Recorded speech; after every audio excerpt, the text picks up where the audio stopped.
Good evening and welcome to Stupid O'Clock News. I'm Lewis Lee, live from the Mission Control Center in Houston. NASA could be getting into the submarine business. Submarines have been used for more than a century to explore the last frontier here on Earth, but NASA is planning to use one to explore space, the final frontier. In just a few decades, the space agency could send a submarine to Saturn's moon Titan to explore that body's vast oceans. Far from simple saline, Titan's lakes and oceans are liquid hydrocarbons and ethane. The thick atmosphere is rich with complex organic compounds, making it one of the most promising locations in the outer planets for hosting life. If the plan gets funded, it would be part of NASA's innovative Advanced Concepts program and could be ready to launch by 2034. Scientists believe Titan would be the perfect test platform for an eventual mission to Jupiter's moon Europa, despite a mysterious warning issued in 2010 to attempt no landing there. That's the news. Back to you.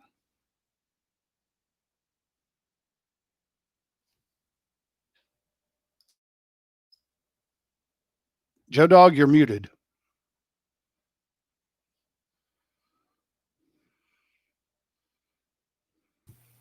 Okay. There you go.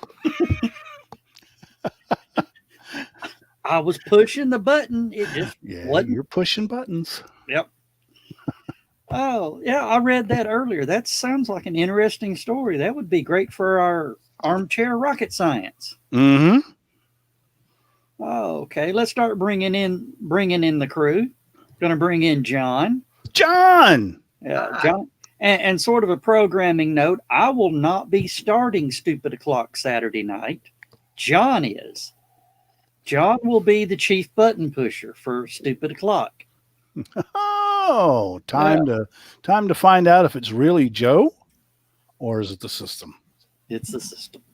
All right, because me and Heather will be covering the Rocket Lab launch from New Zealand at the same time on our Armchair Rocket Science channel. One of the problems with the New Zealand launches, it's winter down there, so they have a lot of cold issues. But they have sheep. Yeah. And it's always fun to watch the sheep when the rocket launches. Sheep go scattering everywhere. It's hilarious. And they got cows by there too. And they're a little farther away though. No, the cows are actually closer to the launch pad. And we were watching on the last launch. The rocket went off, sheep scattered. The cows turned around and looked. Moo. No cares given. Yep. And there's Skunk. How you doing? I was looking at the background of your background back there where you're in mission control, and that man is playing Galaga. He thought we wouldn't notice, and we did. I shot that when I was in Houston about 6 years ago. I was gonna say, actually, no. Truthfully, the gentleman is directly over your right shoulder. Oh, it looks like my Uncle here. Doug. I had to do a double take for a minute. I was like, when did Doug start working for Mission Control? He ain't that smart. He ain't watching this. Hey, it's only rocket science. Mm. Hey, Dan, how are you doing? Hey, that man. That man could launch a golf ball. Golf with that man all the time. Oh, Dan, how you doing? I'm getting by. Yeah, you got a little shindig coming up tomorrow, right? Yeah, 5 p.m. Eastern Time, 2 p.m. Pacific Time. It's a short interview and a 20 to 30 minute reading from my newest book. There'll be a free giveaway of either an audiobook or a free copy of the ebook. Oh, okay. That will be done as a drawing at the end of the show, and that's at the host's discretion, which whatever she decides to use. Okay. Well, sort of shoot me a reminder so I can try to plug it on all the pages as it's going on. Yeah, I didn't put it on Rocket Science because it didn't seem like rocket science name. Well, we could. But I did put it on Stupid O'Clock. I put it on Squirrel's Nest. I put it on Aphelion, and I put it on my Facebook page. Yeah, we'll do what we can to plug our own. That's for sure. Well, you've already got the link up here in the comment section, the public comments. Yeah, and I appreciate that. So everybody can, sort of, I guess, click that and go to set a reminder for it to start for them. And I do have a one advantage. The host is using StreamYard, so I'm already set up. That'll help. All I got to do is click and go. And Dan, by this coming Saturday, you will have your next Captain Dan product card. So be looking forward to that. I printed one of those out from your previous picture, and somebody stole it out of the printer before I could walk far enough to get it. Uh-oh. Blackmail. Yeah. This should be fun. As I have any, as if I had any cares left to give. Well, if you have a drug test tomorrow, we know why. The only thing they're going to find is tonight's beer, because I've been drug free for decades now. You haven't had to pay for drugs in years? My brother thought drug-free meant he was getting it without paying. No, never mind. He lives in Colorado, doesn't he? No, Cozumel. Is that Roy? Yeah. Oh, okay. He was a cop for many, many years. There was a lot of stuff that didn't make it to the evidence room. I got it. Of course, they're really smart. It did make it to the evidence room. It just didn't make it to the burn pit. Yeah. Well, you heard what happened here in Chattanooga. The burn pit used to be out on Wisdom Street. Yes, I remember vividly. Do you remember when the birds flew over? The Turin birds? Did they turn on them?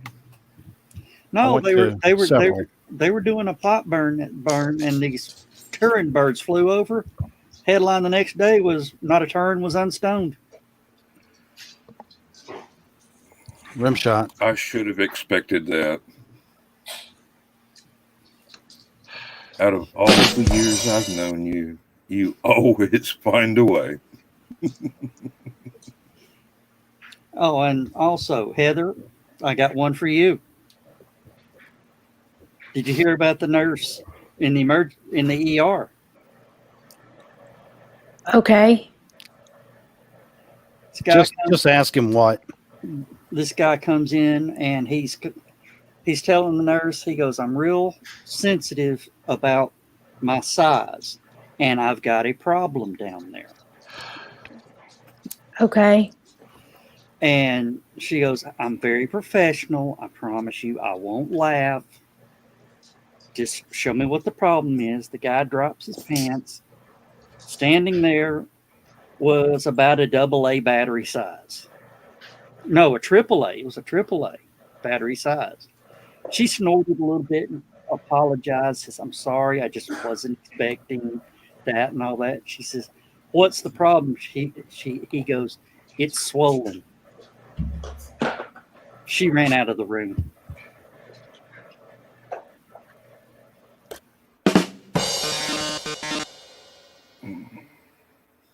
I have a similar one that might be better. Do you know what a priapism is? Mm-hmm. Okay. So, guy walks into the drugstore wearing an overcoat, and he walks up to the pharmacy counter, and there's a lady standing there, and he says, "May I speak with a pharmacist, please?" She says, "I am the pharmacist." He says, "Do you have a male pharmacist by any chance?" She says, "No, it's my sister and I. We own this pharmacy. We're both licensed pharmacists. We have our PhDs. We're quite competent, and we would appreciate it if anything you could confide in a male pharmacist, you would confide in us. He says, look, lady, I don't want to offend nobody. She says, we're completely professional.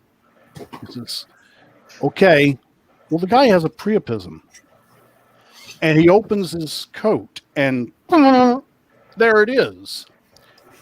And the woman looks, and she's like, let me consult, please. Just 1 minute. And she runs back to behind the counter. And they're talking, and she comes back out. And he says, what can you give me for this? She says, I've discussed it, and we can give you $500 cash and a half interest in the drugstore.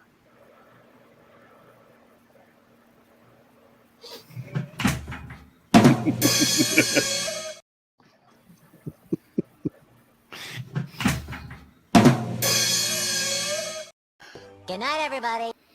It's a Buddy Hackett joke. I've got a good one.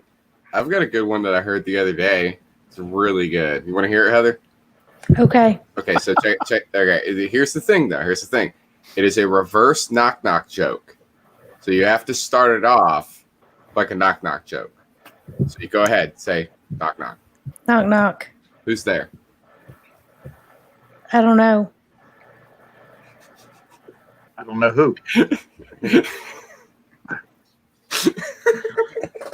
I love that.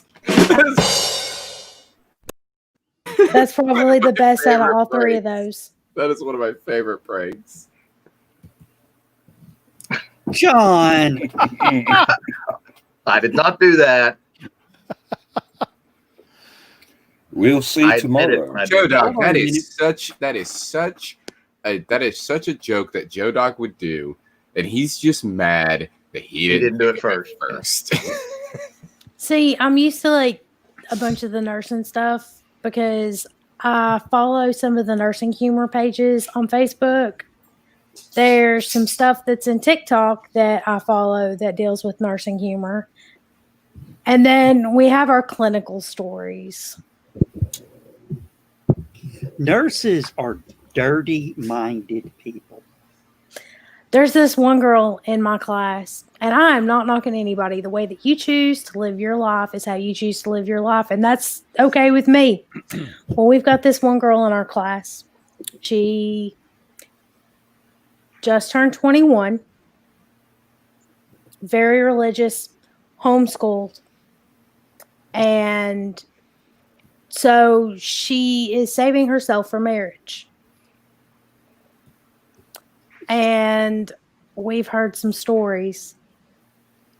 And I'm not going to tell them right now because we're on the air. And it's one of those things, you know, you don't tell everything that you see to the public. But some of her reactions to things that go on in clinicals is kind of funny because it's like you forget how innocent people can be. Mm. It's refreshing and cutely funny. Very naive, huh? Hmm. Well, that just cleared the room. Not Sorry. really. Oh. My wife being a former geriatric nurse and some of the stories she's told me, I was just using my imagination. I'm sorry. Yeah. Well, she's gotten her first look at a lot of things through clinicals. Oh, I bet. That's exactly the way I felt my first day in figure drawing class in college.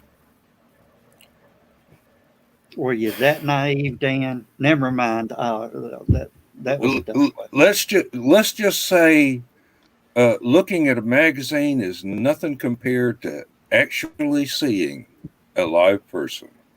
Yeah. Oh, so Lewis, you were showing me something right before we came on the air that I thought was just, as the Guinness commercial goes, brilliant.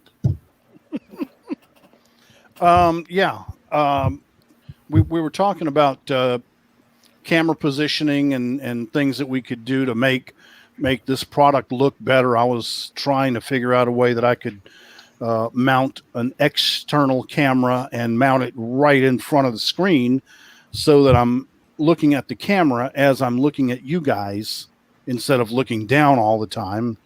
I don't know. I'm TV geek, so I'm just always trying to maximize eye contact with the audience. And we started talking about teleprompters. You had a question about a teleprompter, and I showed you one that I have built. Mm-hmm. And it's a very simple concept. It's just a black box, a matte black box with a piece of glass mounted at 45 degrees. 45 degrees. Yes. And I've got a little mount on there where you can put it on a light stand and position it in front of the camera lens, and then put a tablet underneath. And I've got some free teleprompter software that I run on that tablet, which can be controlled remotely by my iPhone with a separate app. And so for $100 extra per hour, my clients don't have to remember all their lines when they want to, do a training video or whatever. I can put their scripts right in the teleprompter, and they can just read straight from there. I can even hand them the phone so that they can control the speed and stop if they need to, if they want to ad lib, and they've got complete control over the teleprompter. And I'll give them 15 minutes for free at the beginning just so that they can get used to it. And then, most of them think it's well worth it not to have to spend hours trying to memorize and then screwing up because they get camera nervous. Yeah. Mm. And it costs me about $15 to make. And how much would a green screen? I did want to say, Lewis, that is 100% the reason why I wear sunglasses.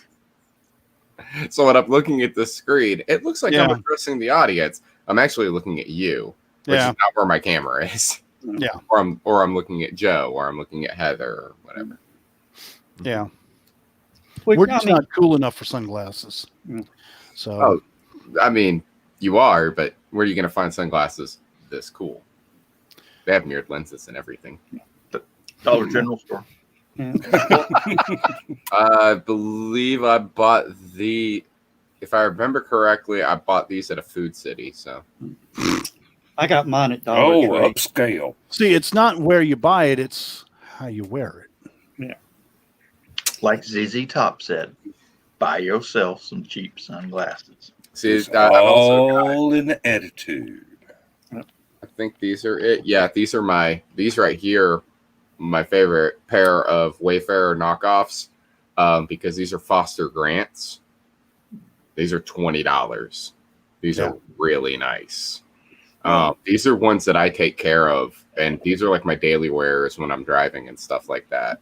These are garbage. These are like 100% polarized. Like if I put these on, the screen turns black.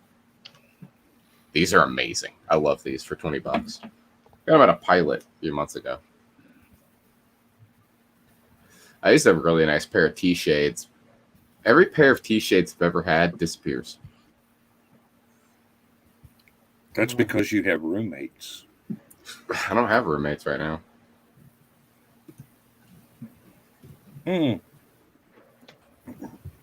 Strange women lying in ponds distributing swords.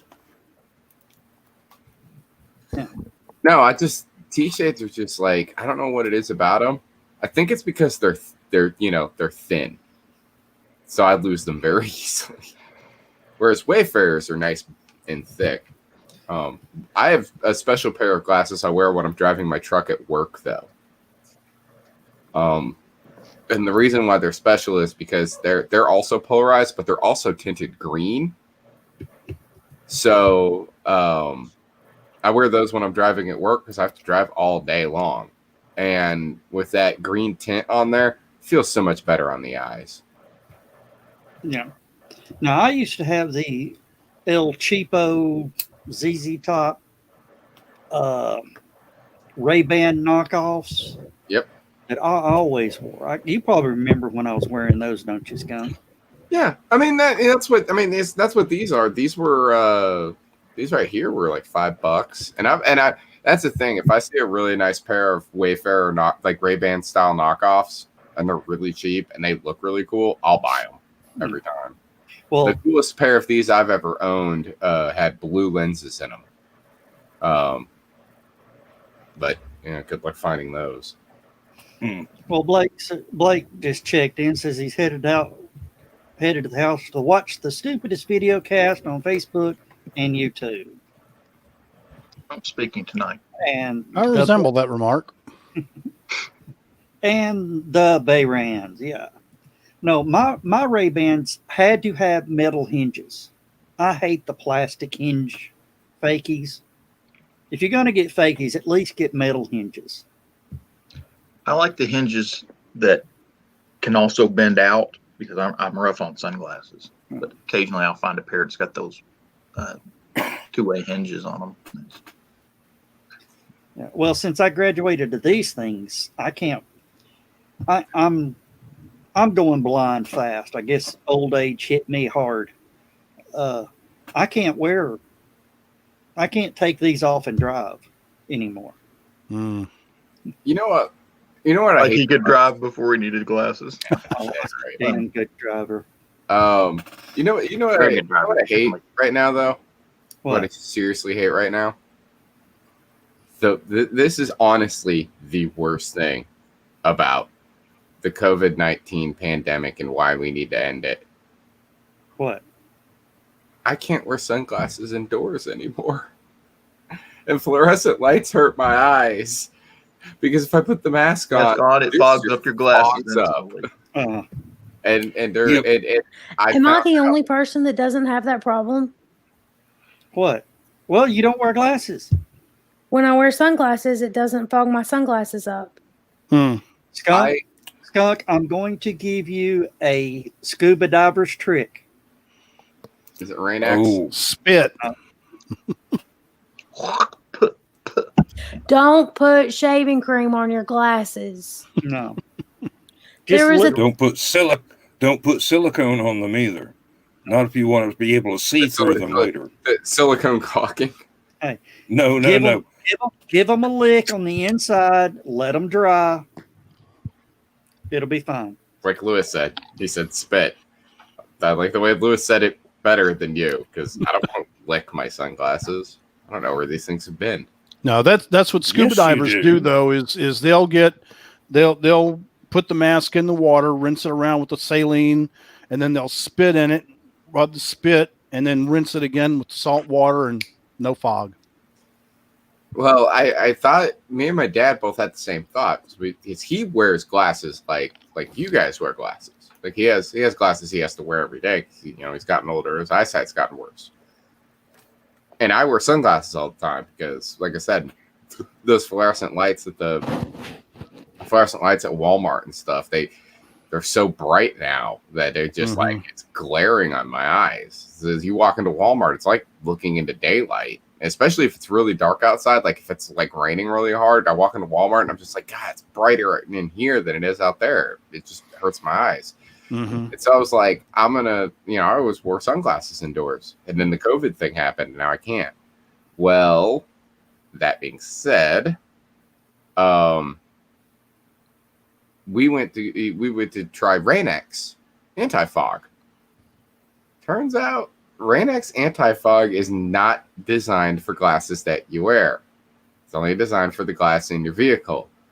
And the reason being is that apparently these lenses, right, if you put Rain-X on them, it kind of melts them or something and destroys them.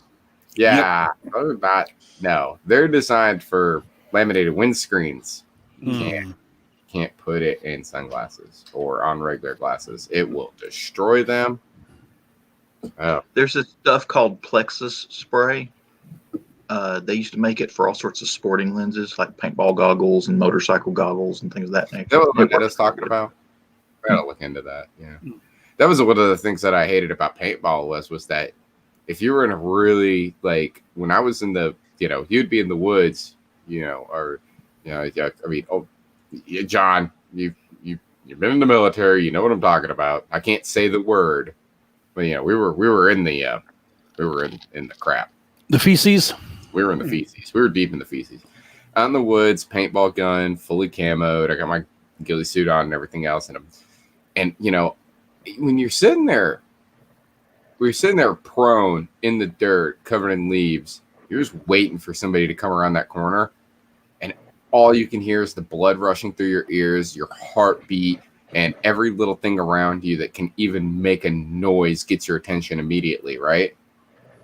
And then as you're sitting there waiting for somebody to show up, all you start seeing is more and more fog, like Silent Hills rolling in or something. You have to eventually at some point go, I can't see. And you have to try to somehow get the fog to get out of your mask. And eventually you just take the mask off because you're like, I have to wipe this thing out or I'm not going to be out. There's nothing I can do about it. I've got to get rid of this condensation, right? And that split second you're taking the mask off and wiping it out in the middle of a woods ball game, all you're thinking is, if somebody rounds that corner and sees what I'm doing, I'm getting popped in the face. I'm going to lose my vision. It's going to suck. Because you never know where. And even if somebody's just spot checking, they can't even see you. They're just popping shots over in that direction because they might have heard something. You know? You could just get hit with a stray ball. So you wouldn't want to take your mask off. It would have to be that I 100% know I'm alone. Yeah. A lot of those masks, the second you quit moving, your breath just starts moving up through the ventilation on it, fogs up almost. As long as you're moving, you're okay. It's just when you stay in one place for a while. That was one of the things we noticed too. Is if you're laying prone, which, you know, if you've ever played woods ball, capture the flag. You know, I always stayed by the flag. You know, I'd always be waiting by the flag. That was me. Or in the case of playing, like there was one other game we played whenever we didn't have enough players for capture the flag, we'd play a variation that we invented, which is basically one-sided capture the flag, right? Which would be a large team versus a very small team, like 3 versus 1, basically, you know, sort of thing. And it would be the one person would be the quote unquote fugitive, and they would have to get past us, right, and get to the exit. I always hung out by the exit. It wasn't me being lazy. I was just being tactical. And we got to hold that thought right there, because it's bottom of the hour, and we got to take a quick break, and then give a read just after that. So stay tuned, and we'll be right back. This is the Legend of the Traveling TARDIS. Follow us on Facebook, Twitter, and Instagram. Subscribe to us wherever you listen to your favorite podcasts. Also catch us on the HWWS Web TV YouTube channel. Subscribe today and become part of the legend. And come up to me. Reason we're doing that is Christian Basil, who's been a guest on our show, has Sylvester McCoy, the 7th Doctor, on his show tomorrow at 12:30 p.m. You need to tune in and check out. It's a live show, so just tune in, watch The Legend of the Traveling TARDIS with Christian Basil with special guest the 7th Doctor, Sylvester McCoy. And we'll go back to the crew. What? Skunk? That was some production value on that. That was really nice. Yeah, they did. And then, wow, we're getting commercials now? Are we getting paid for this sponsorship? It's not exactly. Exactly. It could benefit us later down the road. All I'm saying is, Joe Dog described it as a back scratching spot. Yes, that's why I like that sort of thing. I think, and I know Lewis is in a different way of doing the field than I am, but I think everybody here can agree that sometimes you do favors for people. You don't get paid back right away, but eventually it comes through. Oh, I did that for 20 years. Now I do less of it. Right now, I'm in the middle of producing a 7-minute news piece for a TV show that I'm volunteering for. Point of View is the oldest locally produced public affairs show in the nation. Started in 1954 when Channel 12 first went on the air. It's called Point of View, and it has been in constant production since then. And now Channel 12 has changed the game, and so Point of View is currently without a home. We're trying to get on WTCI. I'm just their technical advisor at this point. We're trying to get. WTCI has given us some options, so what we have to do now is produce a 26-minute, 45-second pilot episode so that they can see if it's up to their standards. And it's like, really? I've seen some of your locally produced shows. It'll be beyond your standards. But I'm putting a lot of work right now into producing a 7-minute field piece, and then all the rest of the show will be shot live in a studio with live guests. So, Well, but I still do my share of free work. I believe I have discovered where your next $100 an hour for the teleprompter needs to be coming from. I want to say that I am very much NDA'd on something. I can't really talk about it very much. Yeah. But what I can say is, and this is not an indictment for me, it is for somebody else. I might be using that word wrong. But I was recently asked, as we were talking about favors, I was recently asked as a favor to produce a video for a person, how can I word this? A person who works for a television show that is on a nationwide cable network. So somebody at a, multi-million-dollar corporation has seen my work. Well. Shut up, Joe. Does it have to do with a post you made? It could have to do with several posts. Let me rephrase. Not a post, a message. Now we're reduced to 20 questions. Now I'm confused. I don't know No, what you're talking about. a group message you posted out earlier this week. Yes and no. It has nothing to do with that particular video. Is a whole different thing. Okay. But same guy. Okay. Or same guy that had me make the video. Okay. Yeah, that's a whole different thing. That is a whole other beast. Which I saw you left the group. I'm sorry, man. I didn't mean to. Well, the problem is everybody was replying to it, was making your phone go crazy. I know. As I was trying to work on something with my dad. Hey, dude, no worries. I apologized immediately for the group post because I knew exactly what would happen. People start replying to it, everybody's phones go crazy. But the reason why I put it in a group post was because, and this was this was me trying to think ahead, right? If anybody had replied and said, "Why don't you try this location?" and somebody else knew that was a bad spot, they could reply back and be like, "No, you can't go there." Which it was it was me trying to be smart, and it didn't matter because you left before this happened, but it was really funny. Somebody said in that post, both of the theaters in town are closed due to COVID, and then later on, somebody else was like, "Why don't you just go to the Tivoli?" And I was like, read the post, please. Like their whole entire reason I made this abject failure. This sucks.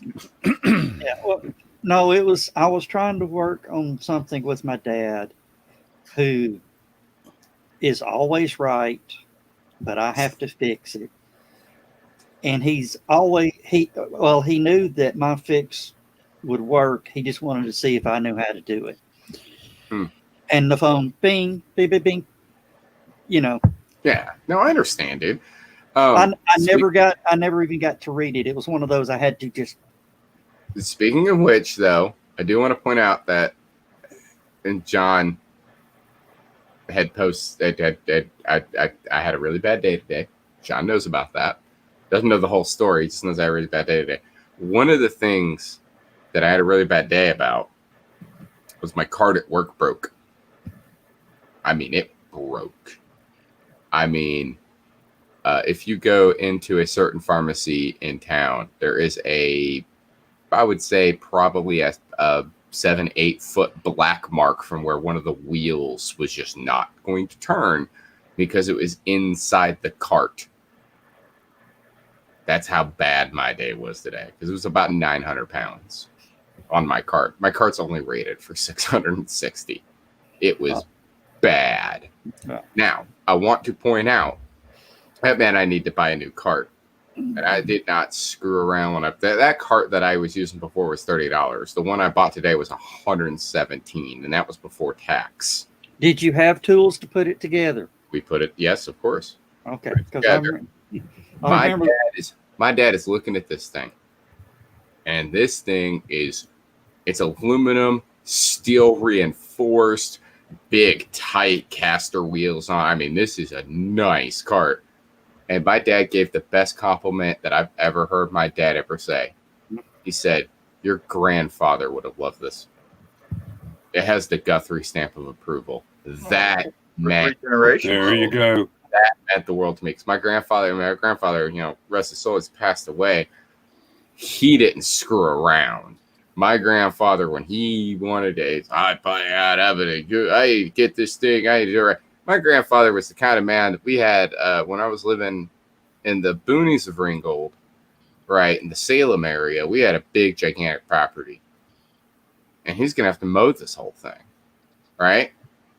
My grandfather built a fleet of lawnmowers that were connected to each other through brackets.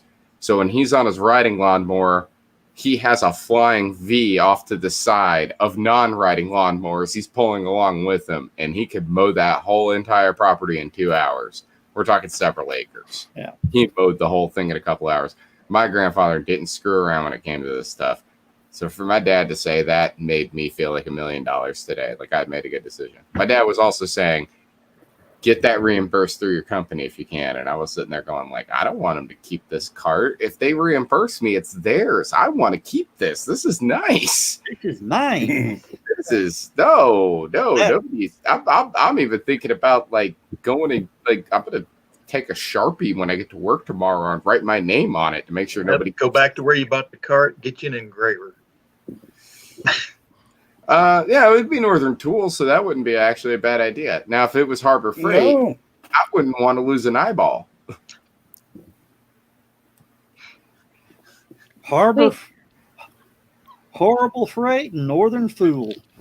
Northern Tool, right? Harbor Freight. Horrible Freight and Northern Fool. Harbor Freight is to Dollar Tree what Northern Tool is to Walmart. I've found that certain things that you get at Harbor Freight are fine. And if you need a power tool, but you don't plan on using it much, you can get away with using one of theirs. If you're doing something for a living, well, then you get a Milwaukee or something like DeWalt, but if you're just going to use it once or twice, it's cheap. Get it at Harbor Freight. I get non-latex gloves from Harbor Freight because they're cheaper. I always keep a box, in my RV so that whenever I do the sewer and stuff like that, I can always, but stuff like that, drop cloths, moving blankets, things like that. Harbor Freight's great for. Don't buy any power tools there. I have a horror story about that. Now, Harbor Freight does have 3 levels of tools. They got the cheap in a hurry, a mid-grade, and their high grade. Not Their tool stores. their high grade welder is actually a Lincoln welder. That's Which some is- good stuff right there. I was going to say, yeah. You couldn't see it because my hair, my eyebrows went up. I was like, what? It's a Lincoln welder, and here's what happened. The guy that owned the patent for the Lincoln welder that's out now got hired by Harbor Freight and to build a welder for him. And he built it to exactly his specs. Lincoln Welders sued Harbor Freight for copyright infringement and patent infringement. They get to court, they call the man up, and he goes, yeah, I did, I'm the one. And Lincoln Welders said, we own that patent. He goes, no, sir, you lease that patent from me.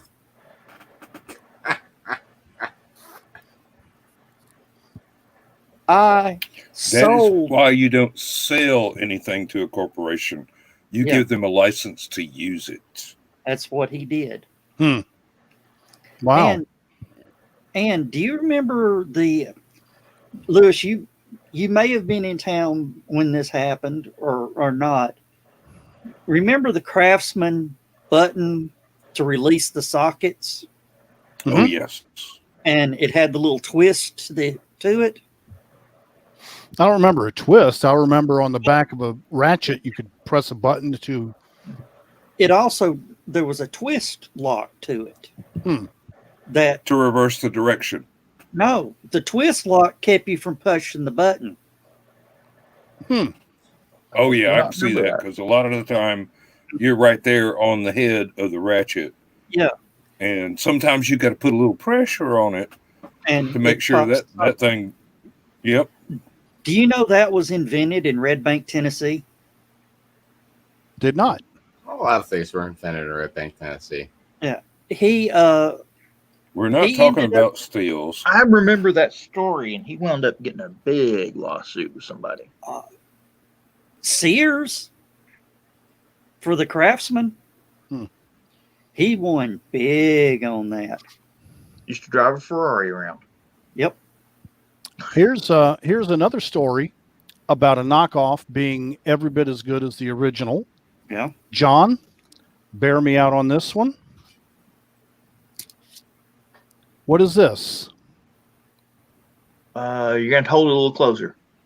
And don't say it's a pew pew. It's a pew pew.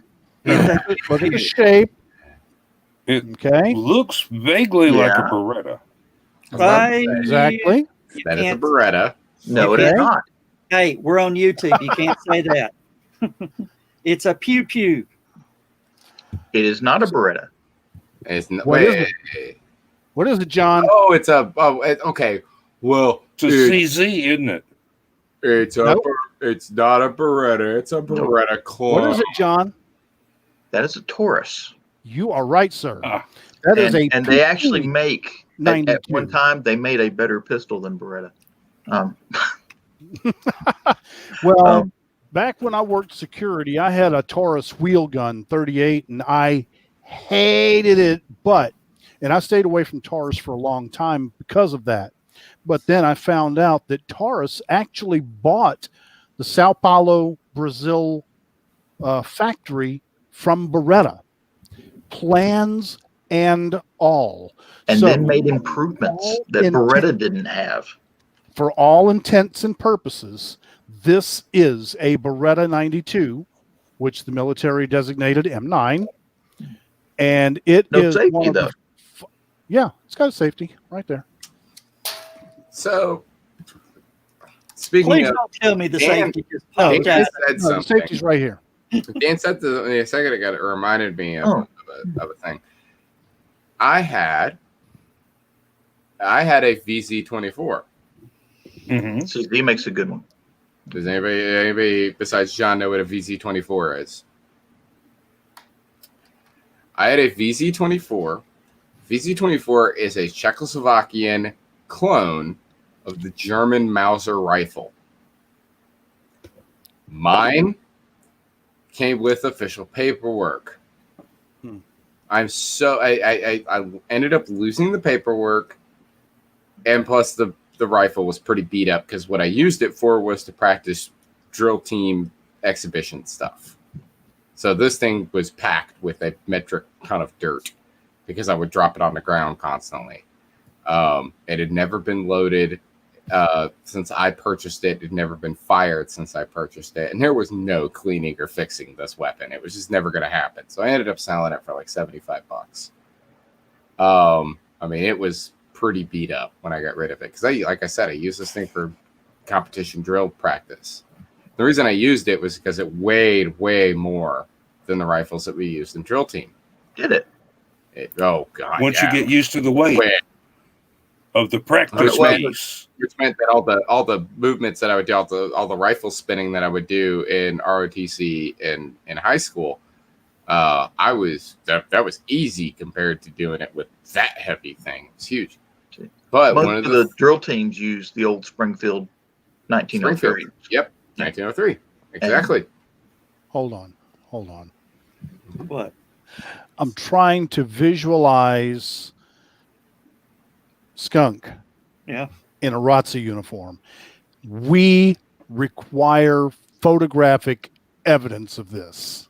If I I gotta can see this. find one of the photos, I'll let you know. If I can find one of the Please photos, I'll bring post it it to Saturday. the Stupid O'Clock page. If I can I find one, gotta see that. I have two photos. I have one when I was a freshman, and I have one when I was a junior. For some reason I missed the sophomore photos. I don't know why, but I have one when I was a freshman, one when I was a junior. But the reason why I regretted so much selling this thing was because, again, I didn't have the original paperwork that came with it when I got it. Right, this VZ-24, because the one that my dad had purchased, which he purchased at a gun show, and I remember correctly, Lafayette. If I remember correctly, it was Lafayette. It was in Georgia. It was Lafayette or Rossville. He went to a gun show, purchased this rifle for me. The paperwork that came with it was from the Democratic People's, DP.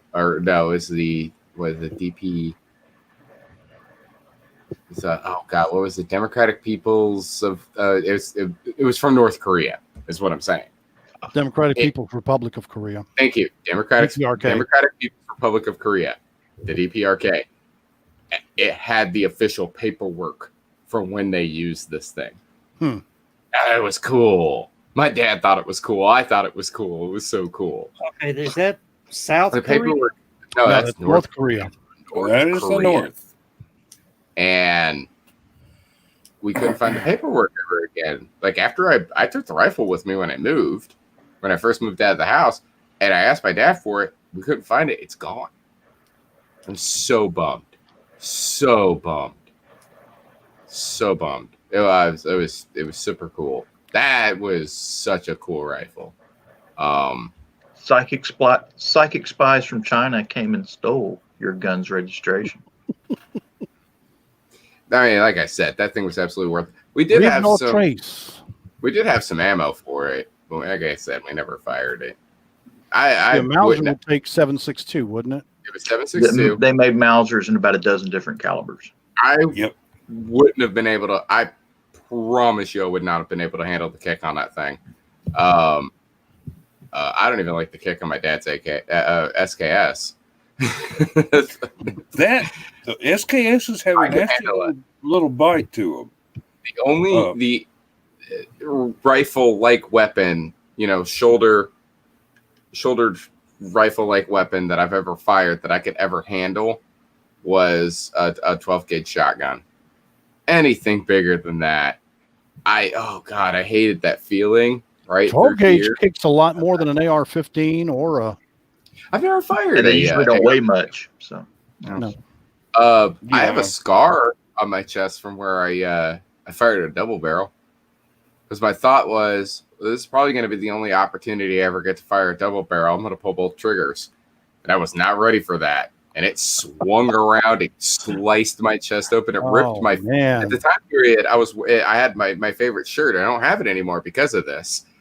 It was a shirt that I had made myself. It was screen printed, and it was a big warning label, and it said, "Beware of skunk." And it had a little clip art skunk on it. It ripped right through that shirt. Like, it ripped right through it like it was butter. And it left a gigantic, it's like a 2-inch gash on my chest. And I was sitting there just like, and my buddy, he was less worried about his shotgun that just went flying away than he was. He's like, "Are you okay?" I'm like, "I'm fine." He's like, "You're bleeding." And I'm like, "What?" I look down and his shirt is covered in blood. I'm like, "Oh my God." He thought I'd shot myself. Lucky you didn't crack ribs. But yeah, very lucky. Very lucky. I've had broken ribs. They suck. Oh, yeah. Can't breathe. Can't breathe. Every time you take in a breath, it hurts. If you do anything, it hurts when you have cracked ribs. Heather could probably understand this. I've got weak ribs. If I lean over something at my ribs and reach, I can crack a rib. Mm. Are you cracking a rib, or are you cracking the vertebrae where the ribs attach? No, it's distinct in difference. the side. What's that little chunk of bone on the bottom of the sternum? The xiphoid process. That's what he's popping, I bet. Well, I know that there's ligaments and tendons that do a lot of because I can go and I can stretch and my sternum pops. Yeah, but me it's too. not the sternum bone. It's connective tissue. Mm. There is a chance that your ribs could be, because you've got true ribs where they connect directly to the sternum and they're fused. Then you have your Floating ribs. false ribs, which are the ones that connect via connective tissue or cartilage. And then you have your floating ribs, which just hang off your vertebrae a little bit and don't connect to anything. Now, somebody can walk up and give me a good bear hug and crack ribs. I did that to my dad once. Hey, I want to say hi to Alex Brown. Skunk, you remember Alex. He was our guest of honor the first year back down to Dalton. Yes. At Halicon. So, Alex, if you want to come on the show and plug some books, we would love to have you. Of course, we'll talk about your books for maybe 5 minutes and then go off on some tangent, and you'll just follow along with us. Or you'll go off on a tangent and we'll follow you. I don't know if you noticed, but did you see me a second ago when you popped that thing up? No. Oh, I said, where, to myself. I didn't say it out loud. I said, where do I know that guy from? Yeah. Like, I was sitting there looking at the picture going, I know that dude. Until you said, oh yeah, it was Halicon, I went, oh yeah, that's right, it was. It's awesome. Real quick, we were talking about guns. If anybody's wondering, there is, or cares, there's a gun show at the American Legion in Rossville this weekend. So you guys are allowed to have those? Yeah. We're rednecks. We can have anything. Here's the thing. Welcome to Georgia, lady. Still allowed to do. This is the part I don't understand about people getting a little political. I'm sorry. This is the thing I don't understand about people getting all upset about the masks and everything else. You can still do whatever you want to do. You're just supposed to follow the social distancing guidelines. And you're mandated to wear a mask. Just follow the rules. You can do whatever you want. Yeah. Wear the damn mask. We've been having wrestling shows. People are freaking out. Oh, man, you can't have wrestling shows. Yeah, we've been having wrestling shows. Yes, our performers in the ring aren't wearing masks. No, they are not following social distancing guidelines while they're in the ring. It's kind of hard to wrestle at social distance. Outside of the ring, they're tell that to Mr. Wrestler. The only time that they go into the locker room, is to change into their gear. That's it. They go into the locker room, change in their gear. We allow a couple guys in the locker room at a time. The rest of the time, they're out back. Half of them are smoking cigarettes. and they're just out back BSing the entire time. It's great. It's like going to a block party. It's pretty awesome. You can do whatever you want. You have to follow by these guidelines.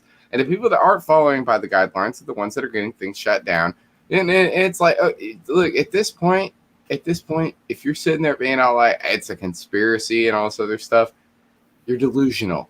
Stop being delusional. And this is stupid o'clock saying that. Also, Lewis, we are definitely delusional here. Yeah, I think I'm on the flight. Paid for being delusional here. I think Lewis has changed. I think I'm on the flight deck of the shuttle. I was gonna say, is that the space shuttle? Yep, that is the space shuttle. And Stephanie's going to have her lawyers contact you later. I took this picture myself Hey, Lewis, from the mock-up that's at Houston. Lewis, you need to hold your camera in front of you where no one can see you holding it, and slowly tilt the camera like this, like you're floating in 0G. There you go. That's funny. Hey, speaking of the Space Center, yeah, I got a really cool story to tell everybody. Years and years and years and years and years ago, when I was a little kid, like real little, I got to go on a school field trip to the Huntsville Space Center in Alabama. Space and Rocket Center, yes. And I went with my family, which included my Uncle Doug, who I'd mentioned earlier, right, and my Aunt Kathy. And we went down there, and it had this thing. It was a simulator that the kids could play on to land the space shuttle.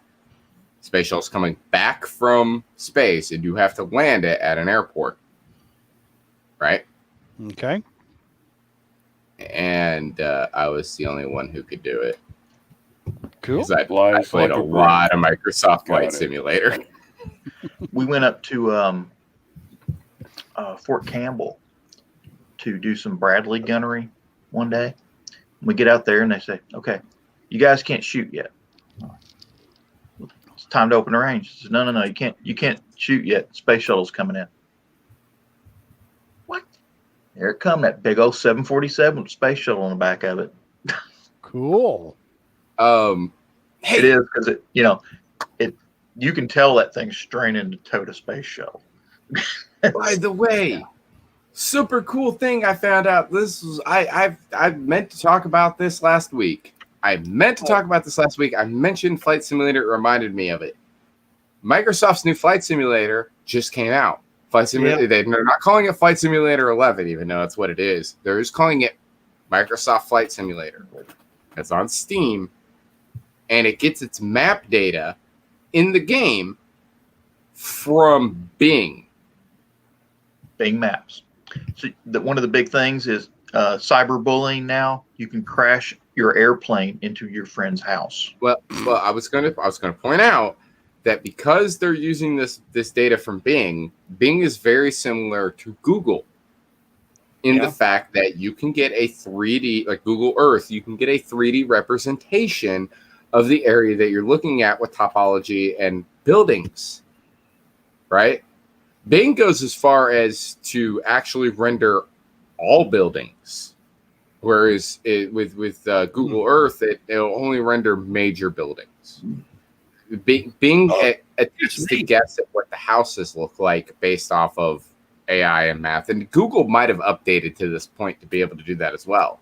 But what's really cool is people are flying in Microsoft Flight Simulator over their neighborhoods in like Cessnas and just looking, see like what does the area look like, and like there's my house, there's my neighbor, there's and it's super cool. And it's like I might buy Flight Simulator. And if I know me, I'm so You'd have to fly up the Tennessee River and go underneath all the bridges. Oh, if I buy Flight Simulator, I know what I'm going to do. I'm going to buy a stick, and I'm going to buy a yoke, and I'm going to buy the whole entire get-up because, the old school Flight Simulator. When I played Flight Simulator back in the day, I had an analog joystick with the, you know, I mean, full on 100% Axis analog joystick. And simultaneously, along with that, I had a separate controller that I used throttle, that I used for, I mean, I went all out with it. I mean, because that's the way you're supposed to do it. I had all that Wingmaster? in 2000 when I was taking actual flying lessons. I know what brand mine Still was. got all my Jepson manuals and all that, and I just I couldn't afford it after 9/11. After 9/11, general aviation prices went sky high. I used to be able to get a Cessna 152 for $100 an hour wet, and it jumped to $175 an hour wet. This is for 152. Doesn't even have retractable gear. You know, I mean, it's bare bones. And I couldn't afford flight school anymore. So there is a really amazing story, by the way. Henry Rollins tells it. If you ever want to hear a story about why, no matter what your complaints are about any of that stuff, why the 9/11, why 9/11, you know, changed the face of amateur flying for the better. Oh yeah, well I understand. Look up the it's story. Just that I couldn't afford to finish my pilot's license. Look up the story Henry Rollins tells on stage, Eric the Pilot. That story will, because you get about 3/4 of the way through the story when he's telling it, and then you suddenly have that, like, you know, you're riding on a roller coaster, and you cross the last part of the chain lift, and you're going over the hill, and then, you know, the lower half of you is in the upper half of you all of a sudden, and you're like, that's Eric the Pilot. It's such a great story. It's so insane because you're sitting there listening to it, and as you're listening to it, lulls you into a false sense of security. Everything's going to be all right. Everything's fine. It's just Henry Rollins on an airplane, you know, in a Cessna going somewhere. You know, he's got to get to Tulsa, and then you have that twist ending. That's supposed to go, oh God, you could have died. It's so good, especially if you understand anything about amateur avionics. Was him? Oh, was that him flying a plane, or was he the one that actually? Wasn't there somebody that one of the big Hollywood people that was on a test run of these guys and thought they were crazy? Well, if you're talking about the Henry Rollins, if you're talking about the Eric the Pilot story, it wasn't that the guy was definitely crazy, for one, but it wasn't a test flight or anything like that.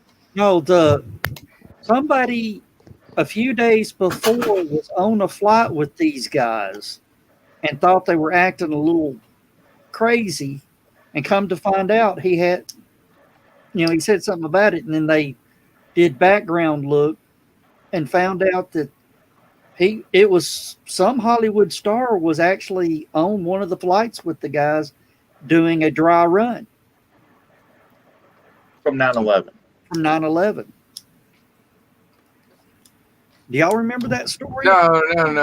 This is unrelated to that, but I haven't even heard that story. No.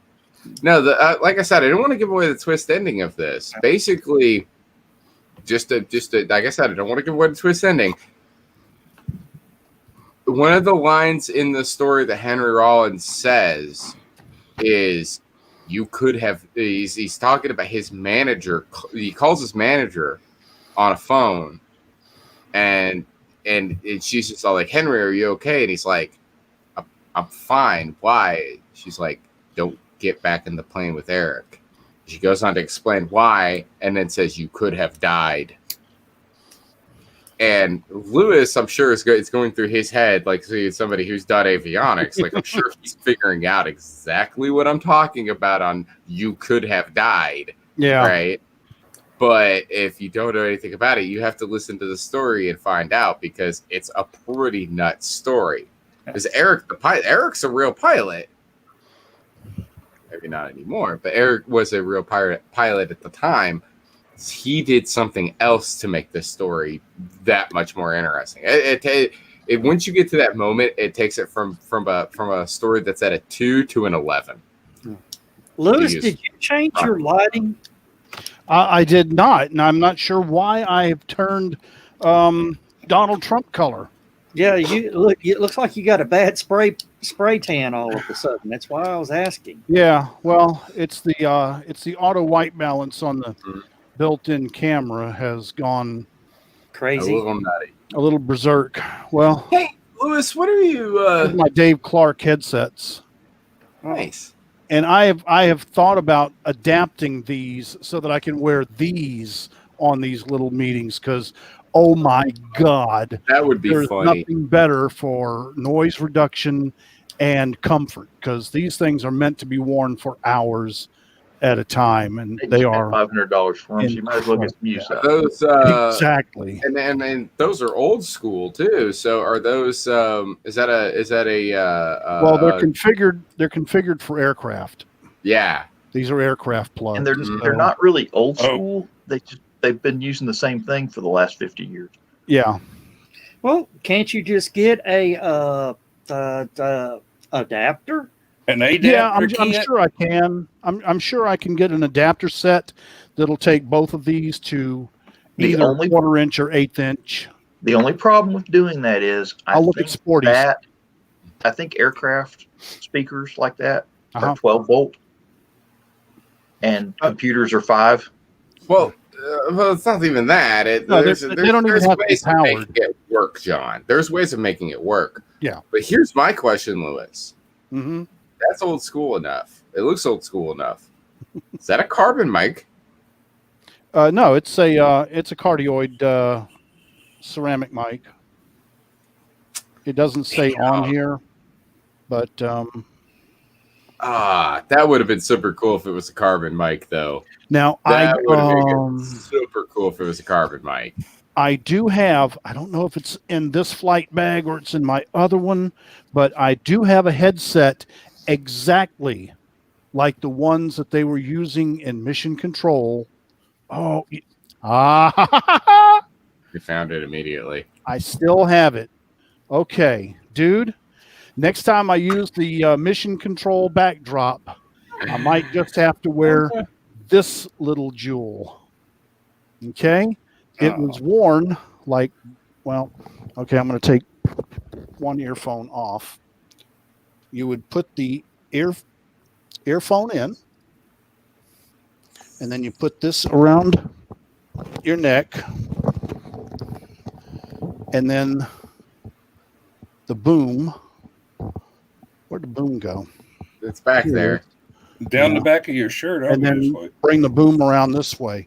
So this was the headphones, the headsets that NASA was using in Mission Control during all the missions up until and including the space shuttle.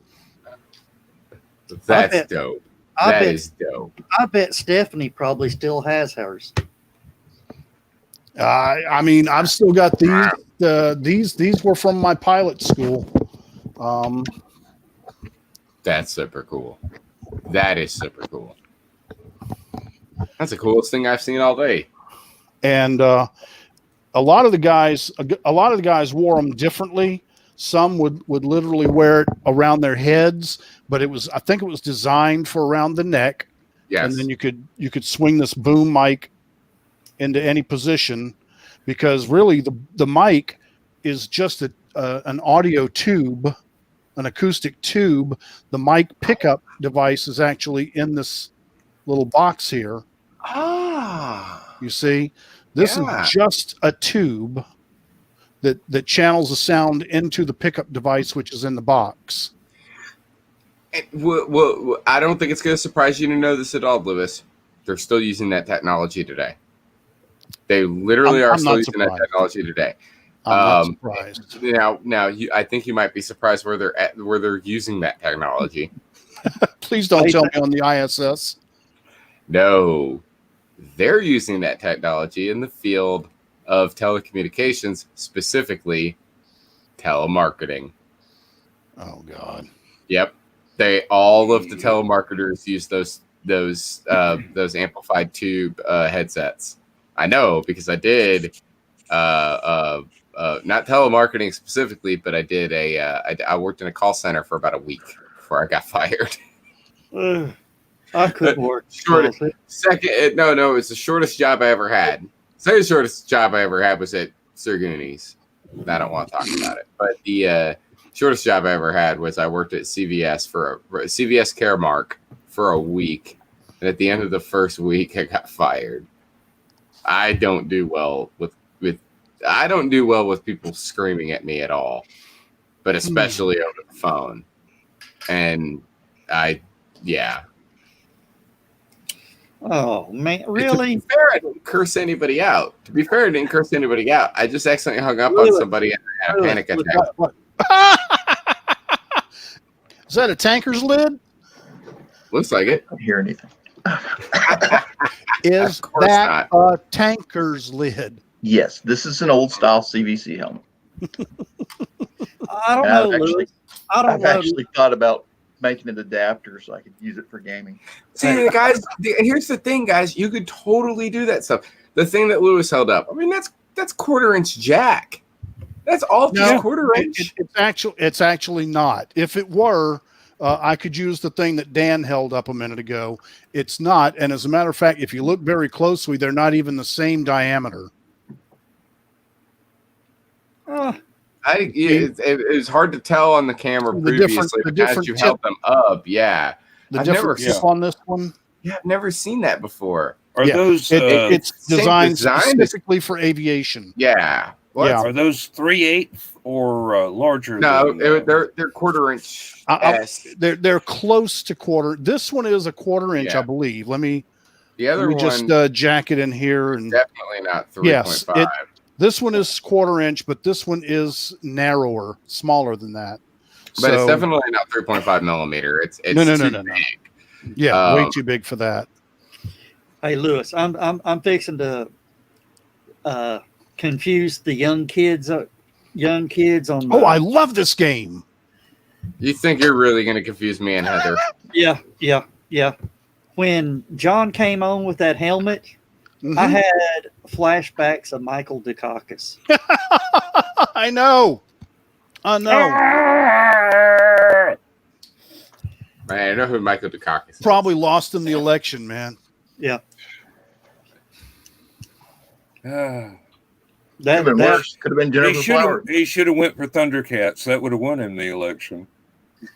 Oh, Winter Mask. Yes.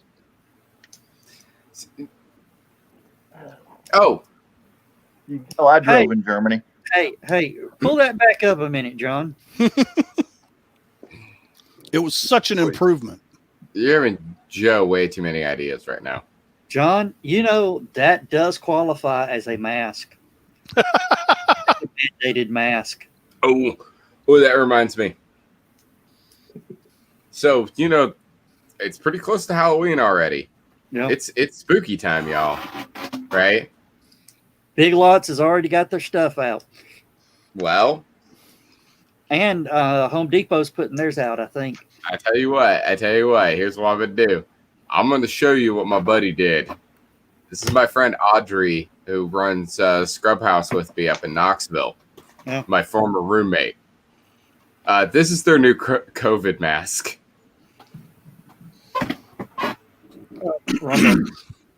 Oh, God. They took a plastic Halloween mask. Right up there. Oh, I'm sorry. They took a plastic Halloween mask, sawed it in half, and attached it to a regular, fabric face mask. That when they posted that picture, it was, "This is how I went to Taco Bell."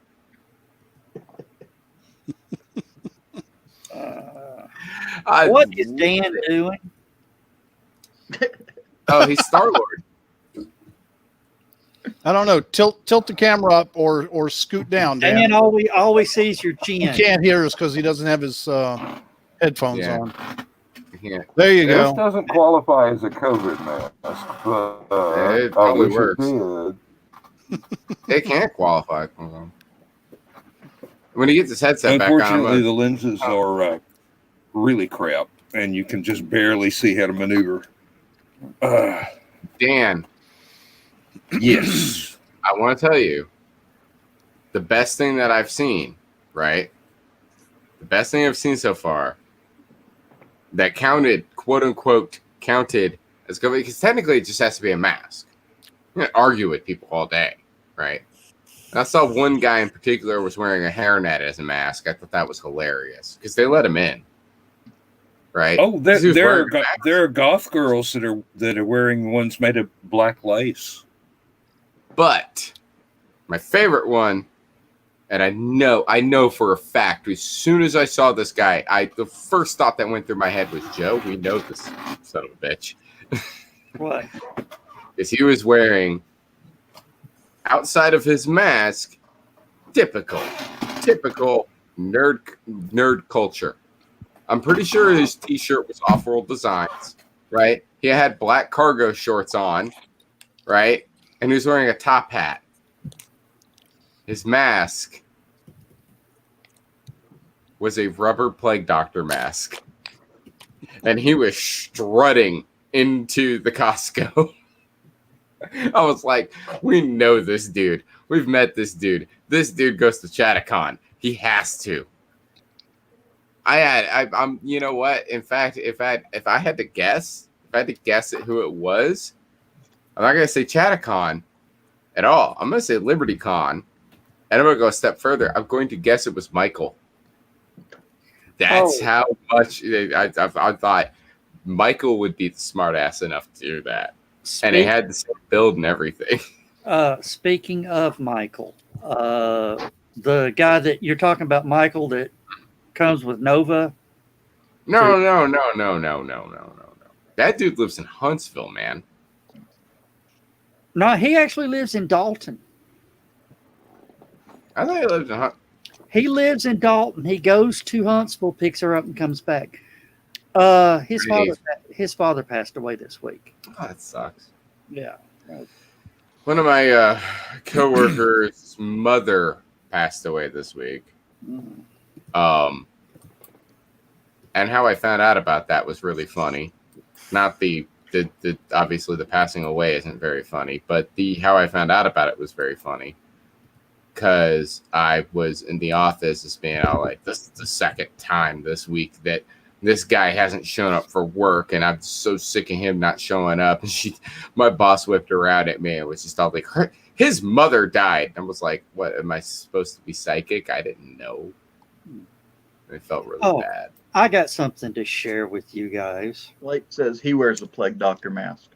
Yeah. Is it rubber? And did you wear a top hat? You guys talking about shirts? Stores with their Halloween stuff. This is the oh man, it's keying out. This is the home store in Eastridge. They have Christmas trees out already. It was soaking up your blue green screen effect. That's why I said it was keying out.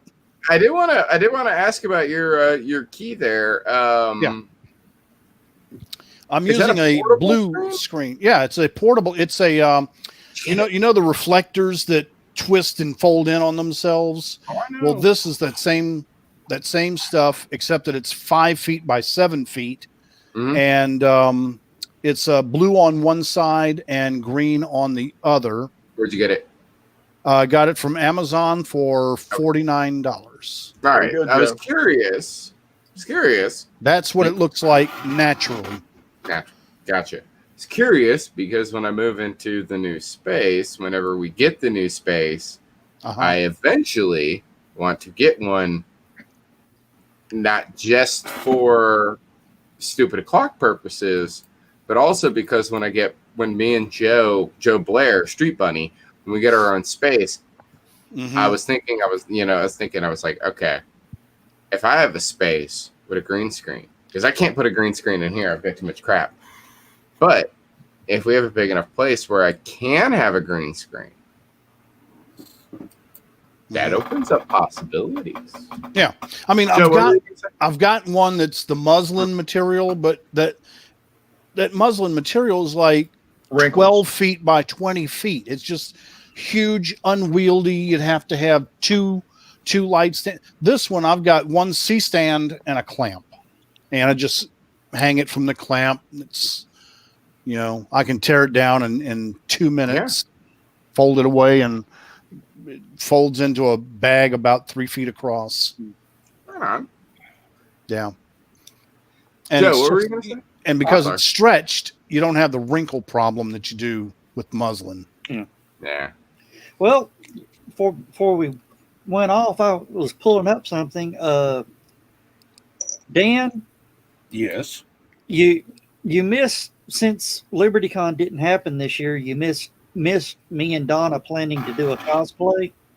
Mm-hmm. One of the rare cosplays that I do, it came up when we went to an anime convention to help promote Halicon. And I thought anime was just Japanese for animated. So me and her came up with a animated character's costume. We were still the rage. We were the oldest people there, but we were still the rage with this.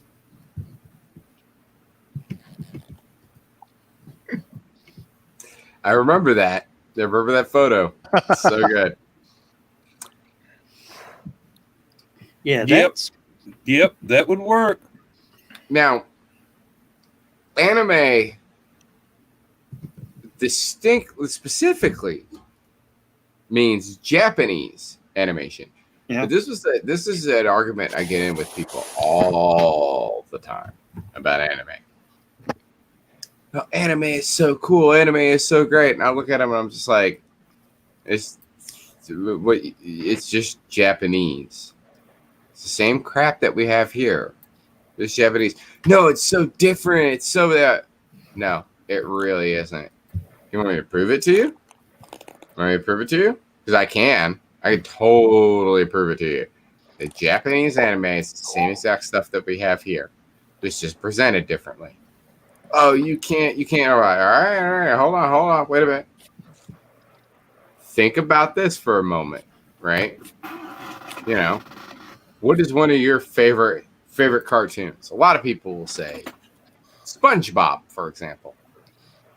Okay, SpongeBob. And SpongeBob have a group of friends. They all get together. They fight against adversity. SpongeBob's always the hero and always comes out on top. Occasionally it's somebody else, but most of the time it's SpongeBob. And they have, he has major moments where he deals with real issues and works through them and everything else. And it all always ends up being good for him because he believes in the power of friendship and the power of love and goes out there and yeah. I mean, that sounds like SpongeBob. Like, so doesn't that also sound like Dragon Ball Z and Sailor Moon and all the other animes you've ever seen? And they always stop for a second and think about it, and then they call me an asshole. Well, I learned one thing at the anime convention. Don't dare call them a cartoon. It's anime. Anime. You have to pronounce it right and curse the roundness of your eyes.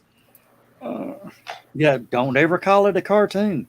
It is a cartoon, but anime specifically refers and people act like anime is a genre. It's not a genre. It's the same crap you get here.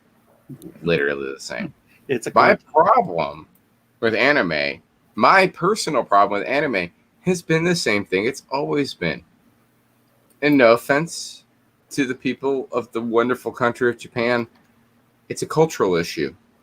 We're not on the same wavelength. I'm an American. I don't get it. Maybe you get it. If you like Japanese stuff, you get it. That's fine. I have a friend of mine that's huge in anime. He gets it. I like, so far, 3 animes I've ever seen. And that's it. I like Dragon Ball, right? And I like Akira. That's another one. And I like Ghost in the Shell. And everything else is just kind of, it's okay. There's only one that I like, and I don't care what. Speed Racer. It's okay, but I like Gigantor. Oh, okay. I was guessing Speed Racer. See, Which is not called Gigantor in Japan. It's not. I was gonna. You know what my problem with Speed Racer is? What? The problem with Speed Racer is that every single episode of Speed Racer is basically just wacky races. Pretty much. It really is. Now, They're the same.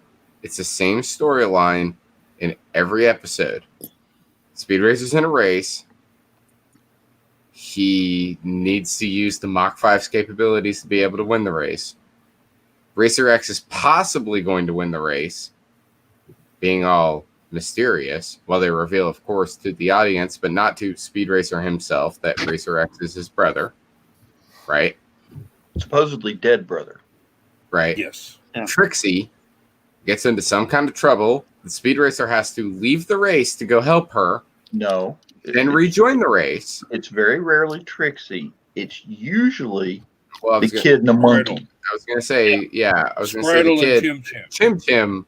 Chim Chim's the monkey. I can't remember the kid. It's Spritle. Thank you. Spritle and Chim Chim. Right.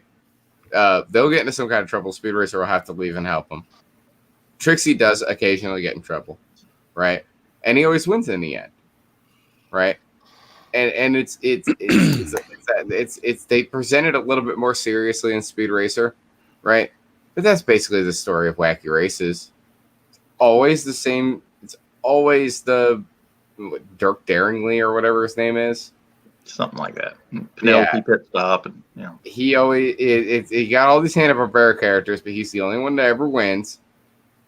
Dirk No, Dastardly. I'm thinking of Dirk Dastardly is the bad guy. I can't remember what the main character of Wacky Races is. Dirk Dastardly is always the bad guy. Penelope Pit Stop. Yeah. Penelope Pitstop, thank you. She's always in trouble. He always helps her out, and Dirk Dastardly loses in the end. And there's, again, just like with anything else, there's a couple of episodes where somebody else wins, but it's always a rare thing, and it's bizarre. One time, Dirk Dastardly won, and they took it away from him because Dirk Dastardly always cheats, even though he won fair and square. Because he's the bad guy, and he just gets what's happening to him. And we got to take a break. No, I'm going to jump in first. Sorry, Blake. Did you know that it's actually Wacky Racers that wants to be like Speed Racer by about 2 years? Fuck you, Blake. Maybe later. No, He is correct.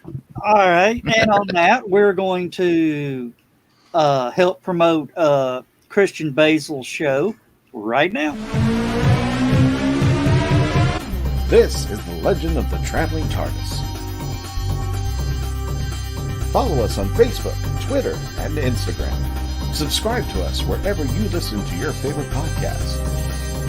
Also catch us on the HWWS Web TV YouTube channel. Subscribe today and become part of the legend. I want to apologize for my previous remarks. And the reason we're promoting that is tomorrow at 12:30 p.m. Eastern Time, Christian will have a super special guest on The Legend of the Traveling TARDIS. He has the 7th Doctor, Sylvester McCoy, live, and we'll be doing an interview with him. And it's going to be pretty good. I'm going to tune in and watch it. And that will be after another one of our guests has his show tomorrow called Never Mind the Furthermore. I don't know if you've tuned into that, Blake.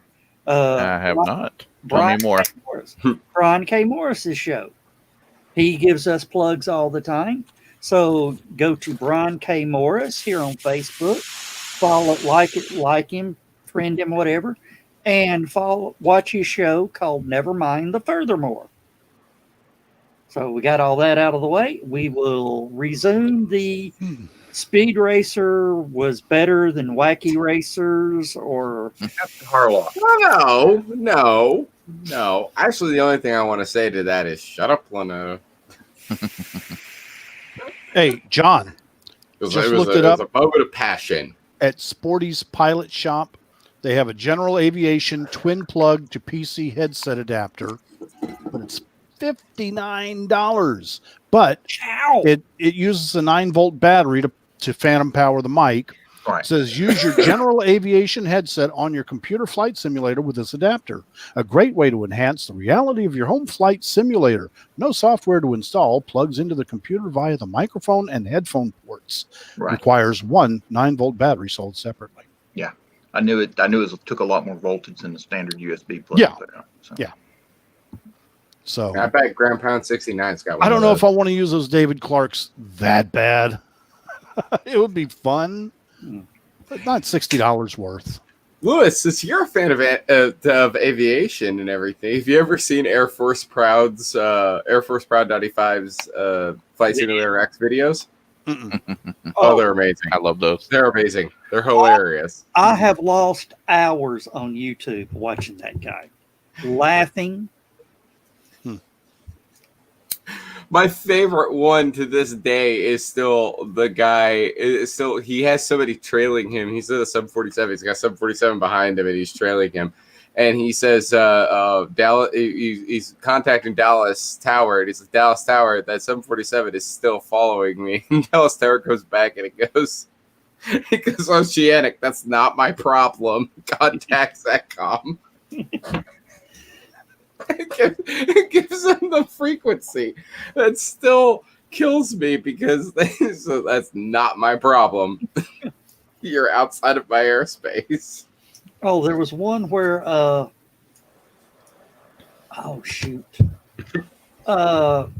they're sitting there where he does a group flight, and then all of a sudden the space shuttle falls out of the sky and lands right on top of him. Mm-hmm. That actually made one of his best of 2019s. One of my absolute favorites is when they were messing around with slew mode. And the one guy was just all like, "Going up." It's like, "What? He's going to the moon and coming down." And the guy just lawn darts at a Cessna. That's it. It's not the space shuttle. Yeah. Well, he's just achieved space shuttle status.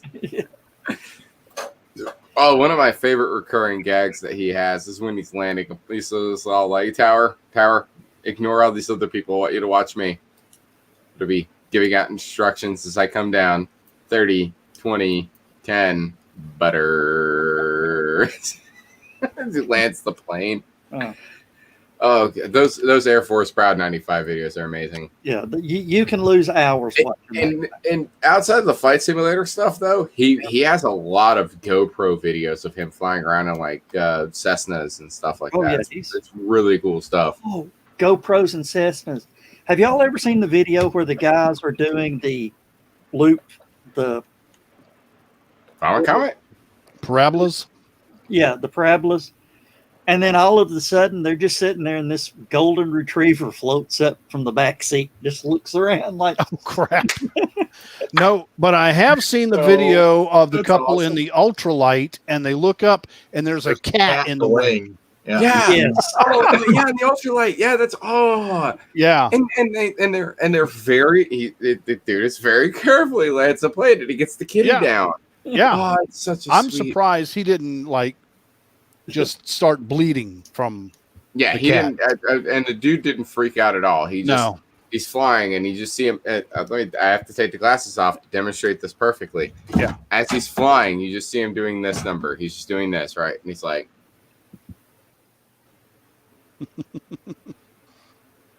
yeah. At first, I don't know if he wanted to tell his passenger because he was afraid maybe the passenger would freak out. But she saw the cat, and it was like, okay, cat's out of the bag. It's like, that's a cat. Yeah. It's like, but that's the whole point about being a pilot. Okay. You've Add got to checklist. to be cool. Yeah, yeah. Check Add wing to the for checklist. cat. Check the inside of the wing for a cat. and you know what's really cool about that story too, Lewis? The best part about that story is they kept the cat. Did they? I Yes. didn't realize. Yeah, that. they kept the cat. It's the mascot for the flight school now. They kept it. Yeah. The dude. Well, kept the cat. I mean, it's already had a Well, no, check it's- ride. It was like a husband and wife team, but They kept the cat. I don't know what they named the cat though. I really but I remember reading that they kept the cat and you know, oh, she's fine now. We keep her at home and we pet her and stuff, and she loves us. Name the Miss cat Kitty now Longboard. has her own pilot's license. She should at this point. I mean, damn. Got more flight time than most At least of she didn't try to parachute. us. My only question was that at the height that they were flying at, if she did go for it, would she land on all fours? She would, but at 32 terminal seconds per second. Velocity, yeah. Just like Wile E. Coyote in the Roadrunner series. She better land on a There's haystack. a coyote-shaped hole. I just looked at my own camera and it reminded me of something. You know how security cameras at the grocery store now, as you're walking in, will try to capture your face? Yeah. You'll see the little thing pop up to try to, you know, because it's trying to focus on your face as you're walking in. Facial recognition. And I'll let you know that, like, hey, the facial recognition software is working. This T-shirt just got facially recognized. Yep. I was walking through Food City and I saw it. I couldn't stop laughing. The pixelated Freddy Krueger was getting focused on by the security camera, but since I was wearing a mask, my face wasn't. Red flags all over the network. Freddy Krueger's in the store. Well, I just love it because you know what my favorite part about that is? This isn't even officially licensed merchandise. I did this design. And you did a good enough job that the facial recognition software picked it up. That's why I need to get an Alice Cooper T-shirt to go with my Adamant. See, I love this. This is what I love about this shirt is that this is I did this design. It's based off of the old black box NES games, but this is a scene from Freddy's Dead: The Final Nightmare.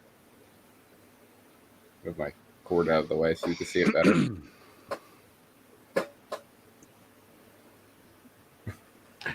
But yeah, I hand did all of the pixel art on this shirt, like 1 pixel at a time. It was so difficult to make it look right. It's called pointillism. It's a valid school of painting. It's called pointillism when you're actually doing it with paint. No, you can do pointillism with a pen. Or it's called annoying as hell when you're doing it with a computer mouse and a copy of MS Paint. Hey, Lewis. Yep. I got to show you something. Okay. After that, I had an evil thought, and I sort of regret. Since when do you have any other kind? They're training the new guys. When did this happen? 6 p.m. Tonight? Yes. Live. That's pretty good. Wait. Play it again. All right. You ready? Pause it. Heather, does that guy on the right look like Trevor Moore to you?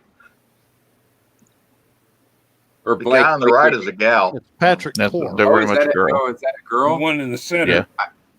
I can't tell. It's blurry. Yeah, that's a Okay, never girl. mind. That's very much a female. Okay. Or at I couldn't least tell. It's appears to blurry. identify as a female. I We just had Nice identified it. cheekbones.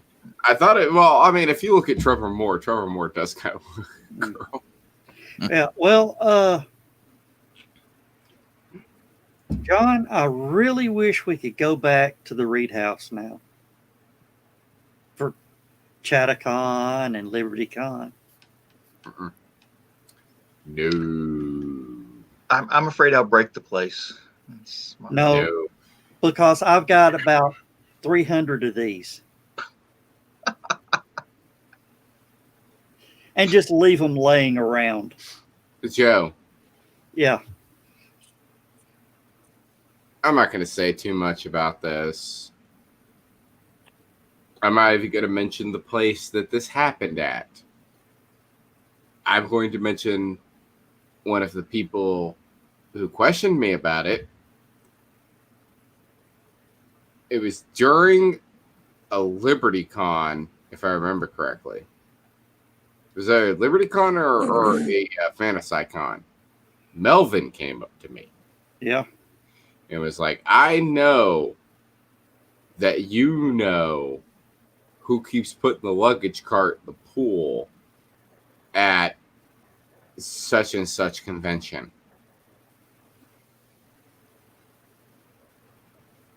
And while I do know that information, I'm not snitching. I just know who does it. Not saying what hotel it is. I'm not going to say what convention it is. But if we go back to the Reed House at any of those conventions, Yeah. he will be there. Because he was part of the problem with the Reed House at Chattacon in the first place. It's like, we don't need to go back to the Reed House. There No, was I a just want lot to of go back to the problems. Reed. I just want to go back just so I can leave these laying around. The Reed House is open to the public. Just go in there and do it. Joe, I'm going to need a close-up before I can tell what that is. It looks like a fishing tackle, but Nah, just a little crystal dangly. Little white dangly Swarovski. Chandelier. There we go. Oh, Little knockoff Swarovski crystal thing. that reminds me of a story about somebody who witnessed some kid jumping up trying to tag the crystals on the chandelier, and they threatened to call con security, and the kid goes, I am con security. Sounds about right. In all honesty. I've heard stories that they had to count the crystals on the chandeliers after Chattacon. That's why I would leave them laying around.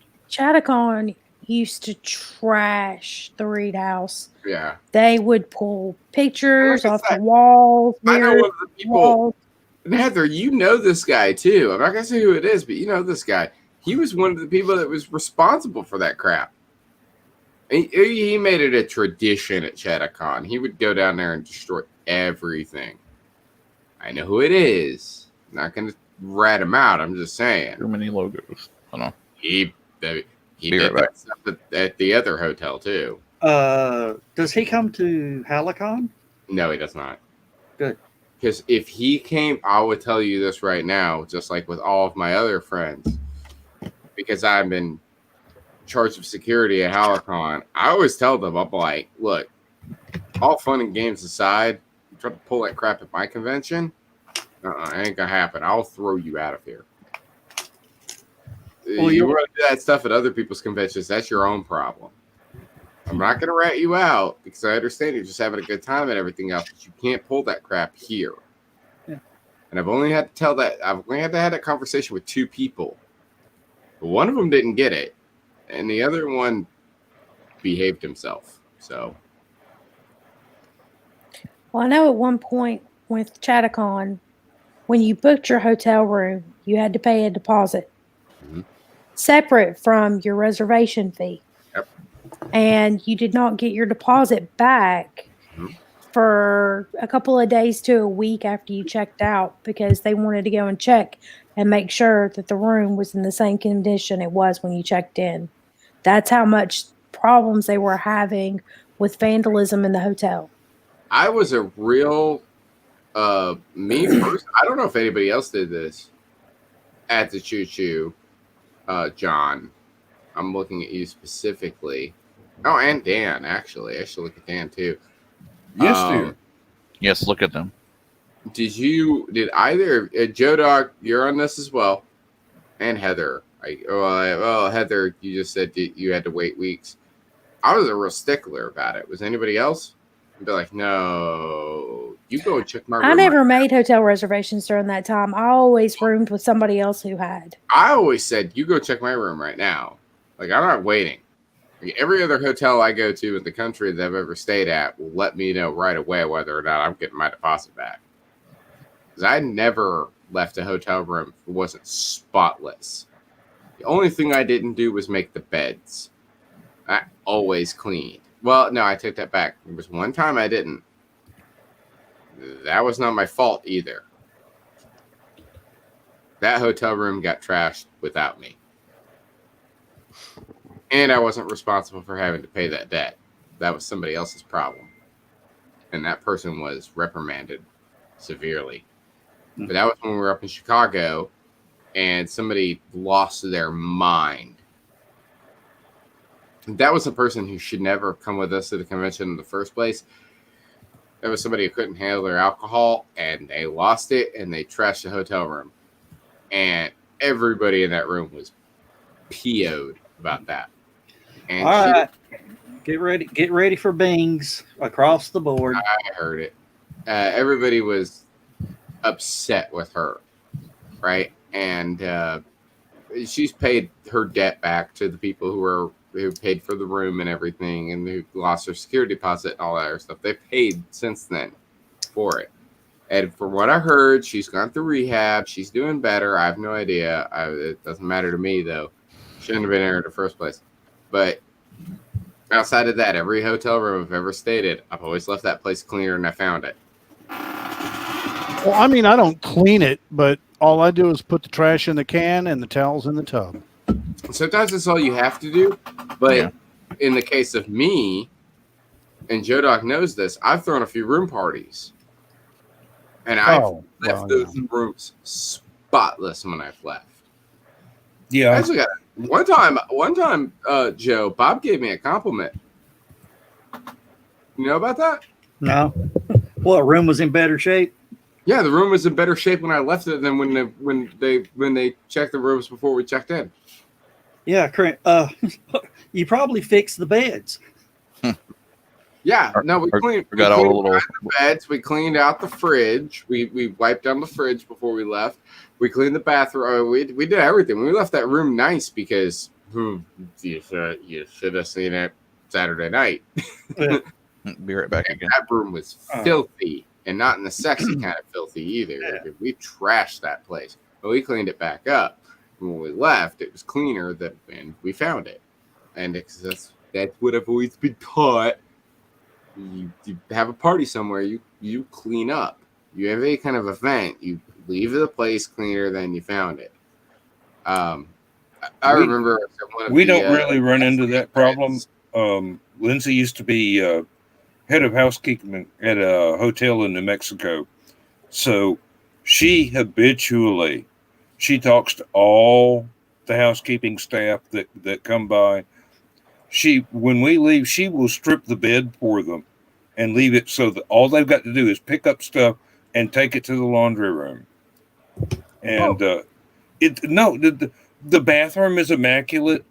And if we go in and there's so much as one little flake of cigarette ash on the floor, she will go immediately and complain about it because somebody was smoking in a non-smoking room, and she doesn't want us to lose our deposit.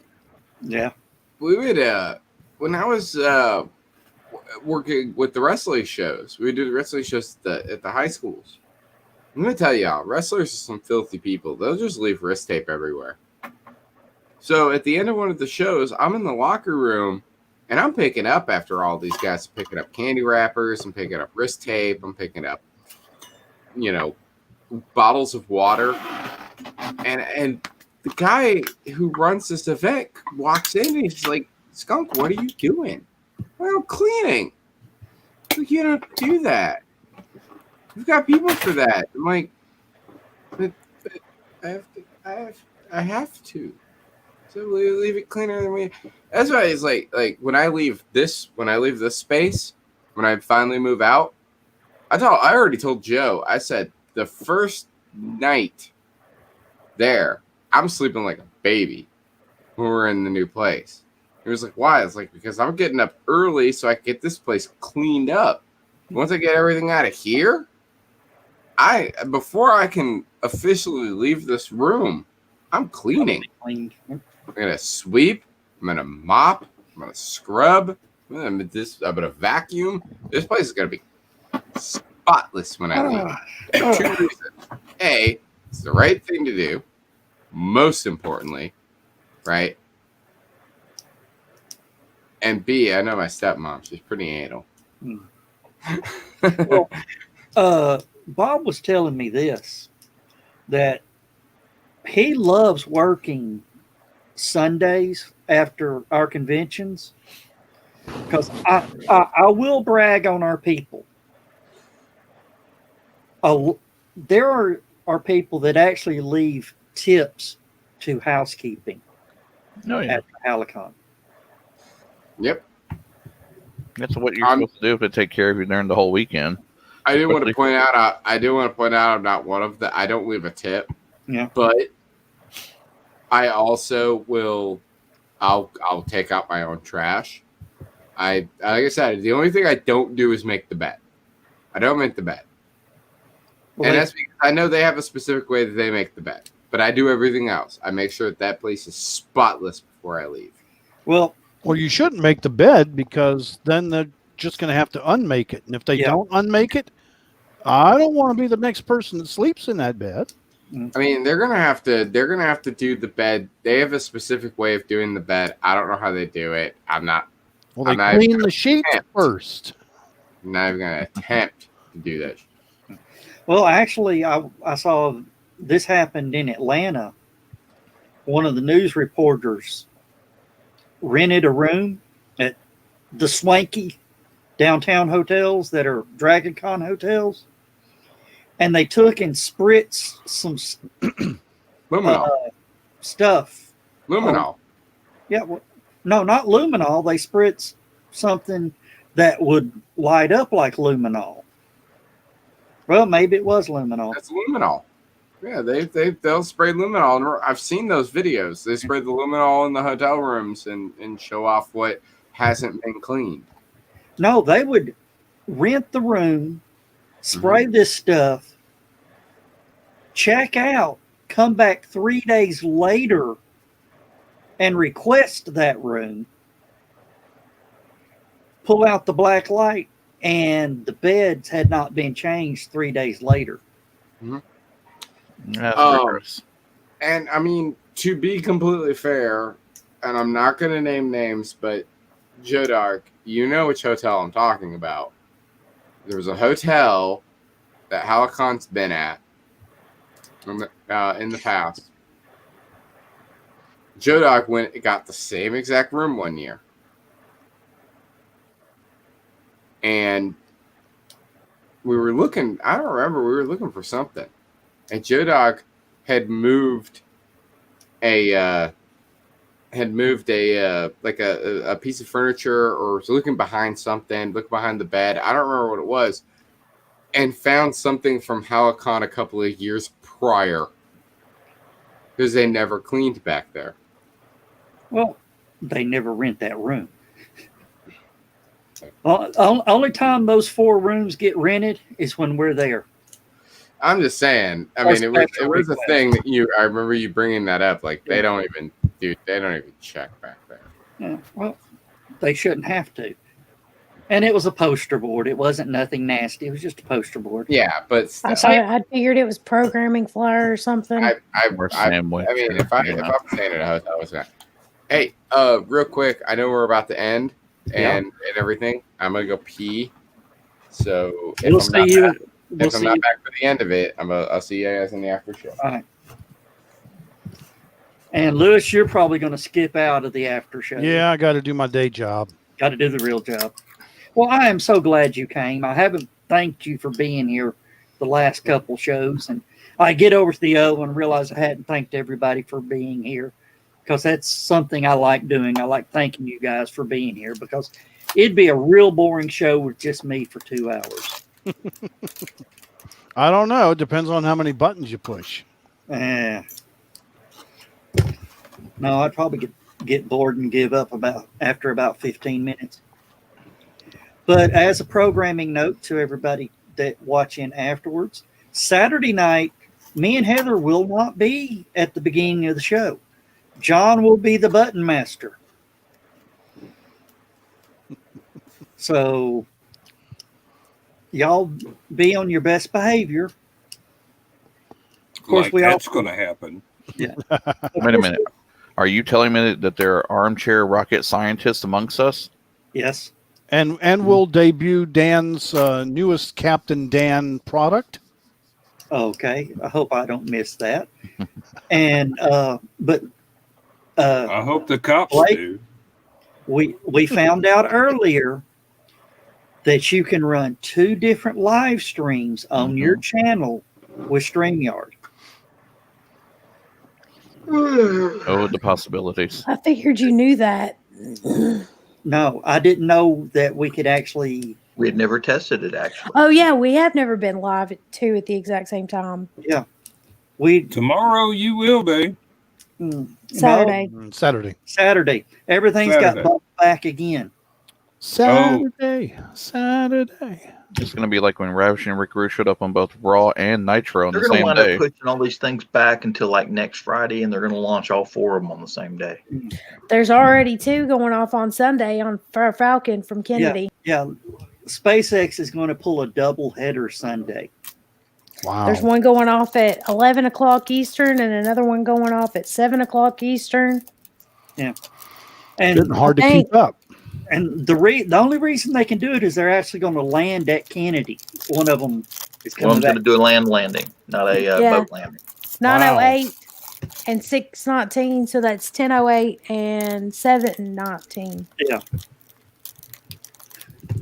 I bought a planner today. Don't you know the launch crews are probably That's going my to planner. Now look at that. The good old see-through planner. Yeah, it's see-through. That's the future, man. All right, so how about Skunk's done snuck back in on us. Okay, Skunk's here. Say goodnight, Skunk. Good night, Skunk. We're out of here, and just so I can do this, I like it. We're gonna let the boys wrap us out of here. Good night, everybody.